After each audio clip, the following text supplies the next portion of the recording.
And it is, well, it's about time.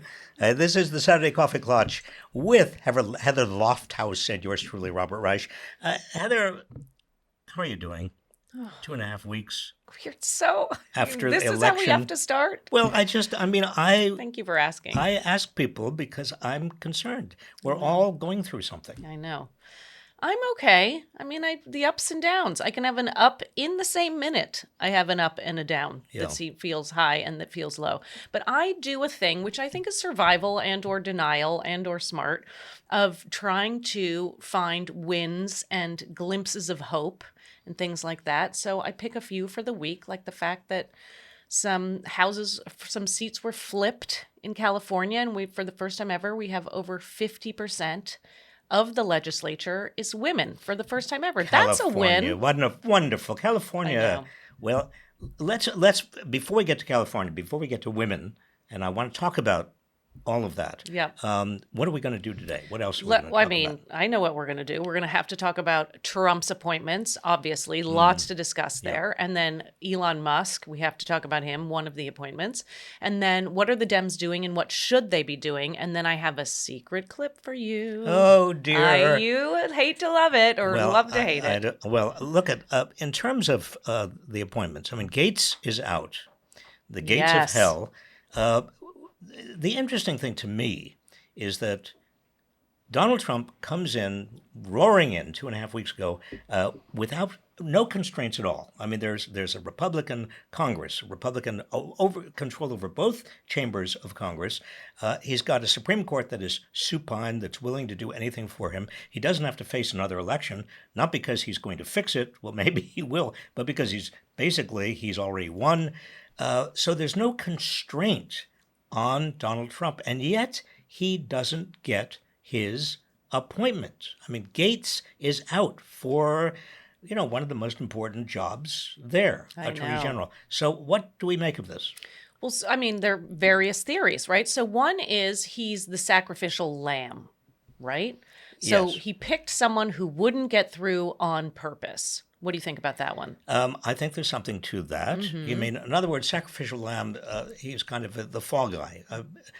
Trump understood that he's going to put up all these crazies, and at least one of them has to fall, and why not put up somebody who's really likely to fall? Right. But the trouble is, with that theory, is it gives the Republicans in the Senate, we're talking about Senate Republicans, a little bit of backbone. In other words, they've exercised backbone in a way that most people are surprised. But how many are we talking about here, right? Well, they needed four. That's it, four. And it looked like Lisa Murkowski of Alaska and Susan Collins of Maine were already opposed to Gates. But then who else is out there? And are they willing to expose themselves to the wrath of Trump? Right. That's the real issue. At a point in time when Trump seems to be, he says he has a mandate and the Republicans control everything. And yet Trump could not do this. There was enough backbone. We don't know exactly what happened.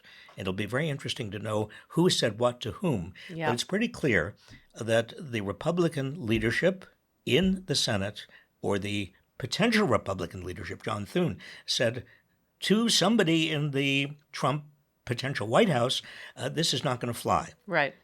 And that's interesting because it means that there is a constraint, Yes. a limit on Trump's power. But do you think he was mad? Do you think he was mad at his people? I mean, he didn't know that he would not get confirmed until he did, and then once he announced it, we knew it wasn't happening. Well, right? he was saying just last week he may not be confirmed. Now that's the tell. Yeah. Because if even a president who is in full, mode of expanding And bravado. powers and Yeah. bravado, and yes, I want anything, I've got a mandate. If he says somebody may not get through, that he knows something. Yeah.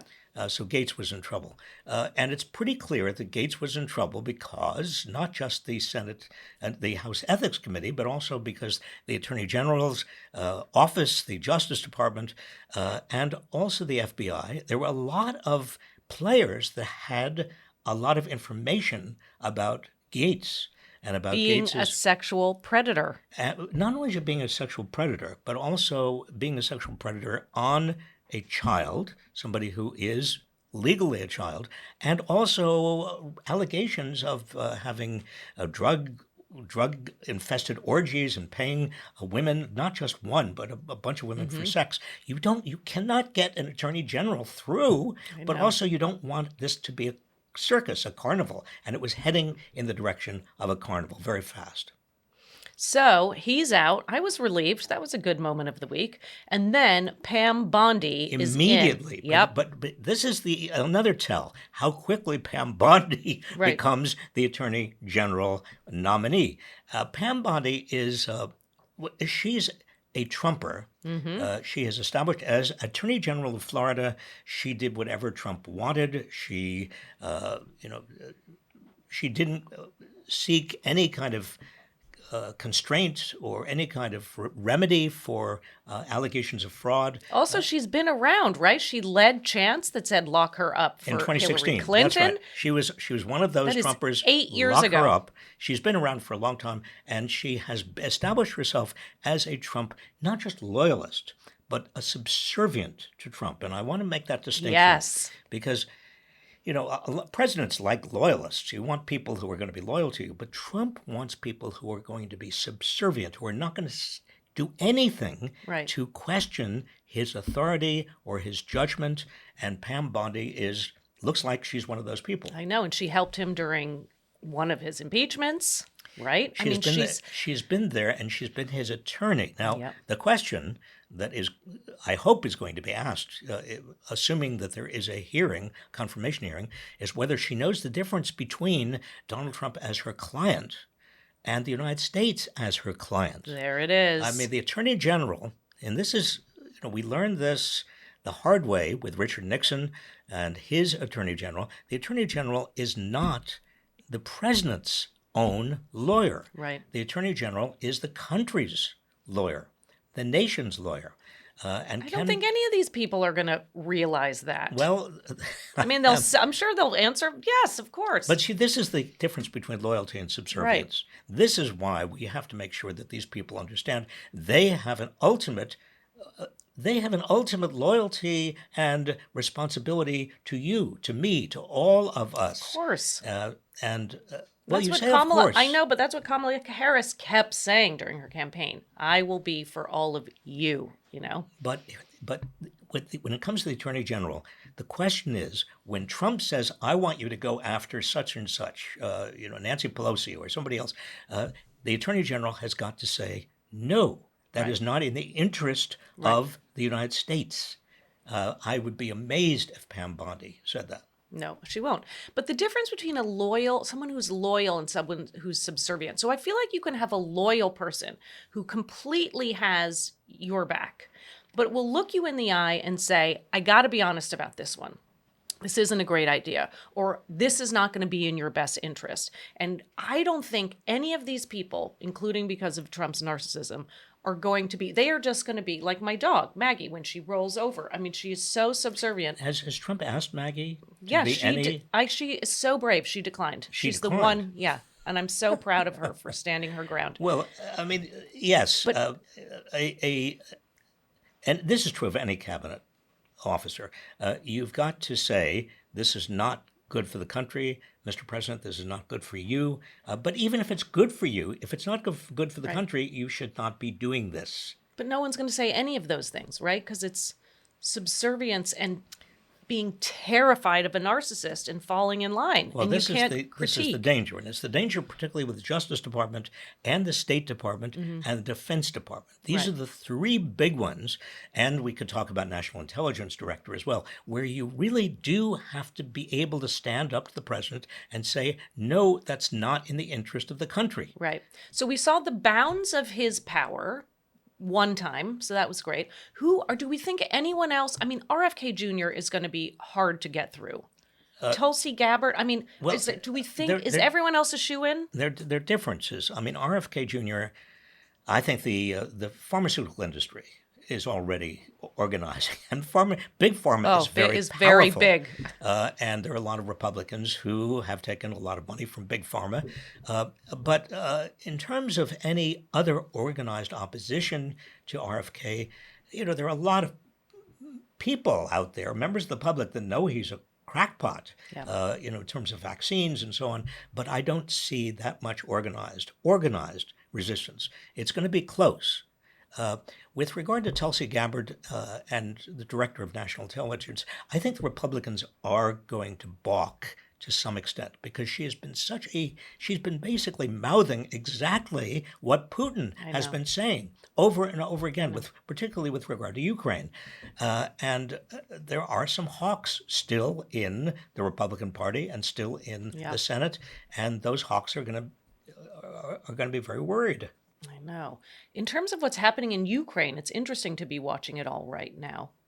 At the end of the Biden presidency, It's what's fascinating. happening? We have a couple, what is it, more weeks practically? Well, it's fascinating in that both Ukraine and Russia and the United States all know that there will be, after Trump gets in, some sort of compromise, negotiation, and the question is, what's the status quo on January 20th when Trump gets in, becomes president? And that status quo is going to determine where you begin your negotiations from, which is why I think Biden said ultimately to Ukraine, finally, you can have these rockets. Biden would not give those rockets to Ukraine for the longest time, and now they get them, and they have a lot of technology that they did not get before. But they're getting at the 11th hour. Well, they're getting it at the 11th hour at the same time that North Koreans are coming in to help. There's something in the order of 1,500 Russian troops are dying a day at that Ukraine-Russian border. Which is the border, lines are moving yes, too. that's right. And that's the critical thing. So this is all a matter of war games in a way. What about, should we talk about Musk? I guess we have to. Well, I think we have to. We have to. Elon Musk is another wild card. He doesn't have to be confirmed. In fact, he is sitting in the catbird seat because he talks about being in charge with Vivek Ramaswamy, of this department of government efficiency, Doge. But there's no. They're going to have a logo. There's no department, an animated logo. But it's going to be another advisory committee. It doesn't really even. It's not going to be bound. Apparently, it does not want to be bound. I'm shocked. Musk doesn't want to be bound by There are rules for government advisory committees in terms of openness and transparency. We're not going to see any of that. But the significance is that while all of these fireworks are going on with regard to the nominees, you have Elon Musk and Ramaswamy really planning to take $2 trillion out of the budget, out of the government budget. Now, there's no way where we're going to find it. 2 and 2 is 4. There's no way. Divided by Social Security. Well, the irony here is manifold. First of all, you've got Elon Musk has a lot of government contracts. His wealth is built on government contracts. It's not just SpaceX, it's all the satellites. Tesla, and even Tesla has a lot of contracts. And there are regulatory issues. Right. There are something in the order of almost 20 major regulatory fights going on with Elon Musk. So Musk has conflicts of interest galore. But he, I believe, the only way you can even begin to conceive of taking $2 trillion out of the budget is if you go after Social Security, Medicare, and Medicaid. Yep. It's not going to be good. And, these are... the Republicans have wanted to get rid of these things for years. Social Security is 1935. Yeah. It's the most... Americans are dependent on it. Americans feel with some justification that they've paid in to Social Security. It's their savings. Medicare is similar. Medicaid is the kind of stepchild of Medicare, but it's a huge program, $850 billion, and know. many Americans are dependent on Medicaid. So But what is the history? Can I ask you? I mean, you were in government for what, 470? I came in with George Washington, Yeah, that's just a right. little after Washington. But so these commissions and these efficiency, committees, They go nowhere. they go nowhere. But how many do you? I mean, any anecdotes on this? It would be helpful. I've seen 5 of them come Oh, and go. I knew it. Beginning with the Grace Commission under Reagan, and extending all the way through the Simpson-Bowles Commission. It was Obama, right? Yeah, and no, they never go anywhere. But what they sometimes do is they legitimize targeting of certain programs Yeah. for not elimination, or they raise questions about. But I don't think this is going to be a commission, this Elon Musk outfit. This is going to be really, he's going to use X to sell whatever it is that he wants to sell. This is going to be a kind of marketing, advertising, and lie-infested effort. Yeah. So fasten your seatbelts. This is not going to be fun. A lot of people are going to get hurt by this, and I can bet you that Elon Musk is not going to suggest getting rid of any of his contracts, course SpaceX not. or military contracts No. or anything else all of his stuff is going to stay put. It's the poor and the working class and the lower middle class who are really going to be hurt. But it's so interesting because Trump is this narcissist, and it will not last forever where there can be a rocket ship man down the street from you, stealing your rocket thunder. But, and you saw Whoopi Goldberg this week was, on The View, dismissive and like, who, the vice president, it's not JD Vance, it's Musk. And these kinds of things where it's what's Musk's power, and is he more important, and is he smarter, and is he more present, and is he craftier? I mean, there is no way for 4 years Trump is going to truck with that. In fact, I think that Trump can't stand somebody else to take away the limelight. And to the extent that Musk gets into the limelight or demands the limelight, or for that matter, J.D. Vance, or the third son, which is Donald Trump Jr. All 3 of them are competing with each other. I mean, it must be, can you imagine being in Mar-a-Lago, the palace intrigue? You're actually in the palace with the Mad King. I mean, this is like a Shakespearean, drama. I mean, not if it's a bad Shakespearean. Did they go around the bar? Is it called the low bar? And they go under the below? I mean... Yeah. Where do they gather in the lobby? It's very testosterone. Yes. It's all male stuff. And let's talk about this, because one of the themes, too, of all of these appointees is... sexual harassment. Sexual predation. Yeah. Is that a word? Yeah, and it's they not are just sexual Gates. predators. It's not just Gates. It is RFK Jr., Yep. who's very bold about it, by the way. It is... Bold in what way? Well, he says, yeah, I'm a bad boy. Oh, yeah. That kind of thing. Yep. There's not like, I do want to issue an apology. No, that has never happened. But then also there is Linda McMahon. Oh, the Worldwide Wrestling, who was just named the nominee for the Education Department, which is a natural Musk wants fit. To eliminate. That's right. So let's eliminate that with the woman who was an executive of WWE who enabled sexual predators. So That's it's right. sexual The predator allegation, adjacent. The allegation is that she and her husband enabled sexual predation going on in Worldwide Wrestling. And then you also have the Hegseth. Hegseth, yeah, who's the Fox News host. Who's Fox News, and we know about Fox News and the men in Fox News, but he does have allegations. I know. And they are all allegations Yep. of sexual predation. So, yes, you have all of these people. It's so macho. And so, but part of it is that Trump, I mean, this is just normalizing. It's getting the fraternity together. Does that make him feel less in trouble for his own stuff, or more surrounded by his own people, or, giving the middle finger to everyone yet again? I think all of that, Heather, you're absolutely right. It's Trump, when he surrounds himself with sexual predators or alleged sexual predators, and he Trump has this history, with Gene Carroll and with, he has a $93 million or $83 million judgment against him, and all of the Hollywood tape, I know. Access Hollywood Access Hollywood grabbed them Yep. by the genitals. You have Trump surrounding himself by people who are alleged sexual predators, and Trump can say, well, in effect, look, Yeah. I mean, what I do, it's boys will be boys. We're all the same. Right. Men will be men. I know. And yes, I don't know that this is a conscious strategy of normalizing by Trump, but it does feel that way. And I know that so many women are feeling that this is a hard time to live in America. And so many Black women are saying this is a hard time to live in America. So many marginalized people. One thing from the week was Sarah McBride, who is the first ever trans representative in DC, right?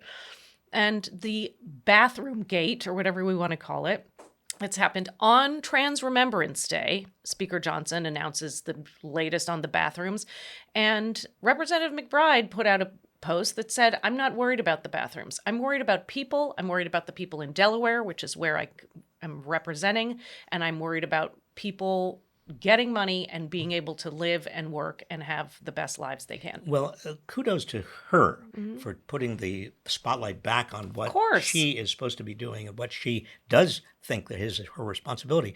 But shame on the Republicans for continuing to use trans people as scapegoats, for changing the subject, for deflecting attention, for creating a tempest when there should not be a tempest. We should be proud of the fact in this country that we have a member of Congress who is a transgender person. Yep. So I think, though, that the Trump campaign was so successful in targeting transgender and really criticizing Kamala Harris for her history with regard to picking out the sound bites and putting so much money behind it. Huge amount of money behind it. And a lot of us said, but it didn't poll well in the midterms, so maybe we're okay because people are not biting on the transgender issues. Heather, there is, I mean, if you connect the dots, between these men who Trump has appointed who have allegations of sexual harassment, and Michael Johnson and others who are targeting transgender, this first transgender congressperson. And what we see is exactly what we see in Viktor Orban's Hungary, and what we see in Putin. I mean, Putin also. I mean, what part of fascism and part of this kind of neo-fascism is male dominance, the traditional male figurehead male role. Yeah. This is Margaret Atwood. This is where women should be concerned, because once you let this out of the bottle, once you legitimate this kind of male dominance, there's no logical end to it. But there are a couple sides to this. You'll be shocked to know. In terms as I see it. I'm shocked. I know. Yes, I am. So you have some people who say, oh, my heart bleeds for the white male who is really suffering right now. Some people are like, come on.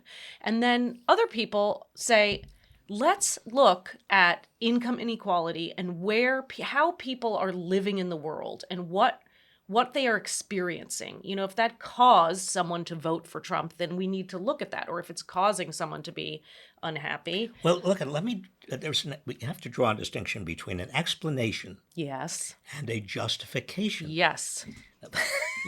Go. Were you one of my students once? Maybe. Okay. Because I think that you can look at white males and increasingly some black males and some Latino males and say they have been on a downward escalator economically and in terms of status and social position for decades. And you can explain a lot of their anger and their sense of displacement by all of what's happened over the last few decades. Women, to the contrary, many of them are economically now independent. They don't have to rely on men, and they are gaining strength. 60% of college students today are women. Yeah. I mean, that's an extraordinary How statement. many, when you were coming up in In 1870? yeah. No, when but I really, was the class at Dartmouth College, 1968. And you know how many women were at Dartmouth College in many? 1968? Zero. But how many women senators were there when you were growing up? There was only one woman senator, and that was Margaret Chase Smith I mean, and look at where we are of now. Maine. We have to remember this bigger picture as we cry in the present, Well, right? but this again, between explanation and justification, there's no justification. No, of for course not. misogyny And racism. But you can explain some of what's happened, particularly the white male voter, by this displacement in terms of money and status and power over the last 40 years. And what's really important to understand is that the anger was channeled by Donald Trump and by many Trumpers into hate for them, hate for immigrants, hate for The other. the deep state or the other, or whoever you want to be. And you can understand that, but you don't have to justify it. No, I know it. It's the income inequality, stupid. But it is income inequality, stupid, and it does raise the question of what Democrats ought to be doing. We've talked about this a little bit before. Democrats ought to be really right on top of the issue of corporate power and corporate greed and the wealthy trying to use their wealth to undermine our institutions and corrupt our institutions. That's what's happening. It's happening all around us. But so the Dems need to do it. But Bob, what does that mean? So we have the midterms. Woo, that's going to be an excellent opportunity. I mean, I haven't seen Joe Biden. I mean, I don't see a lot of Dems today. I see Heather, sexual predators alleged. Well, no, but this is one of the biggest problems we have right now in terms of any kind of countervailing power. There are no Democrats. I mean, who is the leader of the Democratic Party? Well, Gavin Newsom was in a meme once that I saw a week ago. Well, if you're in California, maybe. But who speaks for the Democrats? Who is out there making the case? Particularly the case I was just talking about in terms of it's inequality, it's economic, it's the corruption of by wealth and corporate power and private equity and billionaires. And nobody. I mean, yes. I don't see nobody. Bernie Sanders and Elizabeth Warren have been making this case for years. But what about the next DNC chair? Now, that role, I haven't read the job description lately specifically. I wonder if it's on Craigslist or where they're posting for it. I can look at it later. But what do we need from the person that comes in besides to fundraise? Because of course that's what they're supposed to do. That's exactly the problem. Because the DNC as an organization used to have a purpose other than just fundraising. It used to be a voice. It used to be a way of recruiting new Democrats, new people to run for. Now it is really a fundraising machine. But this is an opportunity. This is a leadership position. And I think we are actually hiring someone that matters and signaling also a lot with this person. You just said we are hiring somebody who matters. Well, do you know anybody who's going to be voting? I'm waiting to get for the head survey. of the DNC? I'm waiting to get my e-ballot. I mean, this is one of the problems. The Democratic Party, people ask me all the time, do we need a third party? Do we need, because the Republicans have been taken over by Trump and have become a misogynist, awful group of people, and a national, the kind of xenophobic as well as racist. But the Democrats are kind of flaccid and this kind of wishy-washy centrism, and they're out for big money and you can't trust them. At least this is what people say to me. Right. So why not a third party? Shouldn't we have a third party, a workers' party, a party that represents the bottom 90% of Americans that can take on the power? And I mean, it's a nice idea. Well, it's a nice idea. The problem is that we have a winner-take-all system. And when you have a third party, that third party inevitably draws away votes. Do we have any recent examples? The party that's closest to it. Do we have any recent examples? Well, Jill Stein. But it wasn't as much as an upset as people assumed. No, what you mean? You're talking Jill about the Stein, just now, yeah. no. Well, it was. I think you can say that about the election overall. It wasn't as much of a mandate for Trump. We now know, because most of the votes in California have been counted. We now know that there. I mean, it was significant. Let's not bury the significance, but it wasn't huge. Right. That is, we're still in the margin, Right. fairly small margin of voters that have gone back and forth 2016, 2020, Yep. 2024. And the popular vote, I mean, that's interesting to look at. And also, if you look at all eligible voters, only 31% of eligible voters voted for Trump. I like to look at these numbers where you're kind of looking at the bigger picture. I mean, yes, the closer we get to those who actually voted, it gets tight. But if we But move your the point, aperture. Your point, 31% of eligible voters voted for Trump. That means that there are a lot of people who did not vote. I mean, the party That's of that's the third party. the party of non-voters is a bigger party in many ways than either Republicans or Democrats. And how to reach the party of non-voters, People have some opinions on this right about now. Have you been on do. X or Blue Sky lately? Hello. Well, I have some opinions too. Oh. I mean, Oh, do tell. well, no, I just think that the only way you reach these people who said, I'm not going to vote, I mean, in 2024, who said, I'm not going to vote because Donald Trump is a jerk and the Democrats don't care about me. So it's Tweedledum, Tweedledee. Forget it. I'm going to stay home and watch television. No. It's those people. If the Democrats want to reach those people, the Democrats have to say, Yep. hello, paid family leave, profit sharing with workers. We're going to be doing, we're going to pay for paid leave with a big tax on the wealthy, a wealth tax. We're going to have child care and elder care. We're going to do things that you care about. I know. That's going to change your life. Also, Trump was wildly unpopular. He's gonna be wildly unpopular again. And do you remember his campaigning just over 2 weeks in the past? He was bonkers out there. He is You bonkers. have not seen tons. It's not going to get better over the next 2 years before the midterms. No, he's going to lose he is losing his coherence. Yep. And he's losing whatever was left of his mind. And so the question, I think it's a legitimate question. It's not going to be right now, but the 25th Amendment will probably be invoked if he doesn't croak. And that means J.D. Vance becomes president. I know. Do you think Elon is going to try and fight him for it somehow? Elon is not an American citizen. I'm aware. And so unless you change the Constitution, But how much is he going to woo amend him? the Constitution, I know. he is not going to be president or vice president. But it'll be interesting to see how JD cozies up to him, or vice versa. So I want to play a clip.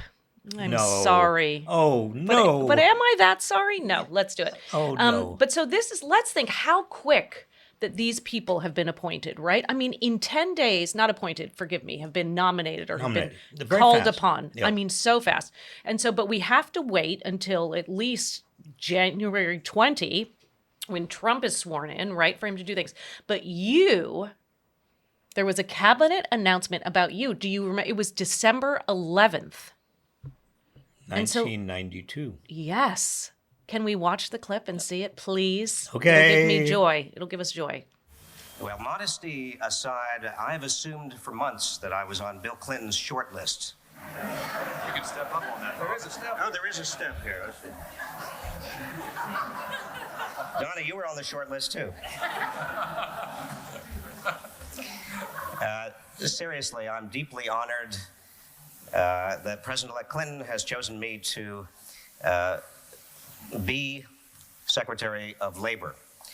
And I'm excited about this job because there is the possibility of working with a president who understands the importance of investing in people as a means of achieving economic growth, who understands and knows that the only way we can achieve in this country a higher standard of living is if we, as workers, are productive, are more productive. Every one of us, every single one of us, more productive. And that requires training, it requires education, it requires our capacity to work together effectively at work, on the job.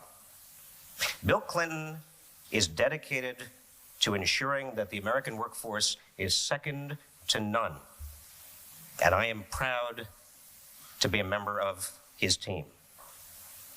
It's going to take some dislocations for my family.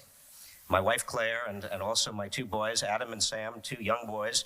They're not so happy about the move to Washington, but I'm proud to announce that after a couple of days of intense collective bargaining under the National Labor Relations Act, they have finally consented. Thank you. Whoa. Wow, blast from the past for you. How does that make you feel? Old. Oh, Bob. Really. But Really. it is, I don't know. It seems a long time But ago. you did. You cared about working people. You were excited.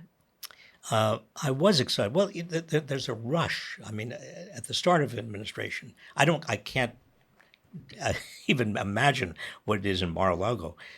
But there was a feeling at the beginning of the Clinton administration that a new day had dawned. Yeah. We had finished with Ronald Reagan and finished with George H.W. Bush, and it felt, I think we convinced ourselves it was like John F. Kennedy coming back. Right, right. And you talked about worker productivity, but part of the problem is, as we know, that we are more productive, but the gains are not going. The people, the average worker who's being productive is not seeing the loop come back to them. It's going to the top and it's going to CEO pay. And there's so many examples every day in the news of this, right? Exactly. And I can't tell you, Heather, how many meetings I was in as Secretary of Labor when decisions were being made that I felt were going to be hurting average working people. And I would be saying the same thing over and over again. You can't do this. This is unfair. This is unwise. Politically, this is bad. I would say to the president, and I was one of the few people, in fact, I was short enough, I could actually get into his limo and sit on the jump seat opposite him. Nobody else could get. Nobody else could sit there. And I'd run and I'd find when he was leaving and I'd get into the limo. He'd be like, and here I'd say, we go. That's right. He'd go, oh, no.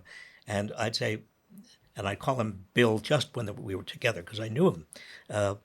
We can't, this is a bad idea. This is going to hurt people. I know you're, economists and Bob Rubin and other people want it.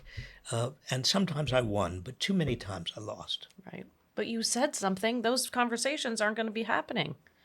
In today's situation. No, they will not be happening. There will not be people running into Donald Trump's limo and saying to him, Mr. President, you should not be doing this. No. I'm flagging something for you, and I mean it, and there's data behind it, and we need to look at it. No. And that's one of the, I think, most frightening aspects. I mean, it's frightening that Donald Trump is there. It's frightening that he's losing his mind. It's frightening that he's has no principles to begin with, except the accumulation of power and money. And it's frightening that he's putting all of these clowns in, or he wants to put these clowns in place. But it's also frightening that he is not capable of listening to anybody who advises him not to do something. Right. Well, more is going to be happening. We'll see. More is going to be happening.